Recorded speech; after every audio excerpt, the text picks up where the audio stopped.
Good morning, everyone. Today I would like to, of course, fight with you on this channel, also in this video, with the advanced character of our world around us.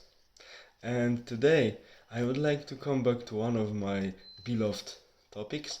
I mean, history of Moorish Spain, so-called Al-Andalus. This is another name under which this political creations, because history was quite turbulent for this almost 800 years.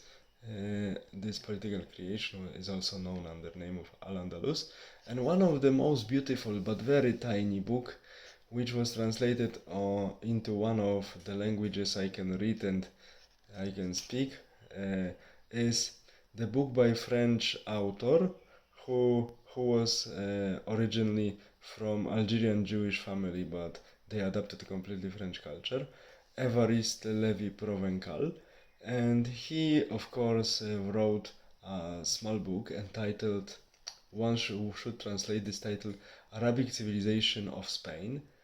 Actually, Arabic, I think he used this title not to emphasize the ethnicity of Muslim conquerors and later Muslim inhabitants of Spanish lands for the centuries, but to emphasize the language of their culture, so Arabic. So that's why for him it was Arabic civilization of Spain, and I can, to large extent, if we look from the cultural point of view, agree with that. And Mr. Evariste Levi-Provecal published this book in the late 20s, early 30s of 20th century AD, so long ago, but this doesn't affect the scientific and also the literary value of this work. And the most important thing that it's beautifully written, offers to the reader how I view on the civilization of Iberian Peninsula, parts of Iberian Peninsula that were under the rule of Muslim rulers who were living also with very huge Christian and Jewish minorities, also very influential, sometimes even politically, but not so much as their Muslim counterparts, but they were influential very much in the cultural sense and economical sense as well. So this is one of the most beautiful and nicely presented historical books I have ever read, because it's also written with passion. Mr. Evariste Levi-Provecal simply uh, connects impossible. It rarely happens. It happens really to the best scholars. He connects without any problems, without any obstacles. His passionate love to the subject and his professional approach, plus his literary talent, he writes beautifully, simply. And this connection of these three elements offers us a short but very beautiful hawked eye view on the Islamic Spain, Arabic Spain, according to the author, because he looks more from the cultural point of view. Of course, this book was written with passion and love, but also some set aspects or aspects that cannot be prized so easily are mentioned in this book. So author is not approaching to the subjects he presents without any criticism. That's why I wanted to say that his love to the subject is passionate but also very mature.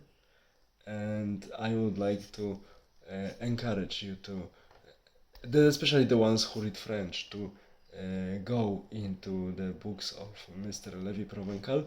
And I really regret that his three-volume work on the Moorish Spain was not translated into any other languages than its original language, French, but the ones who read French can enjoy, I'm sure, beautiful book. Because this what I read in this short work really left me with the feeling that many informations, of course, are missing because the volume of this work is small.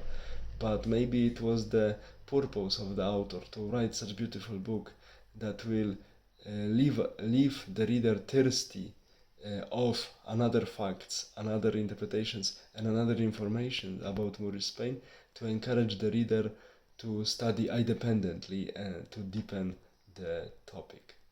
And that is why, this is another reason why I strongly encourage everybody to read the works of historians, old ones, who were really scholars, and they didn't look for things that are poisonous for being a good scholar. I mean, they were not aiming at being liked by everybody. They were simply writing beautifully, but they were writing and describing the things as they saw them on the basis of solid studies of historical sources and solid analysis of the facts and interpretations we know. That's why it's worth reading, because reading such text brings some value to us. Take care and have a nice day.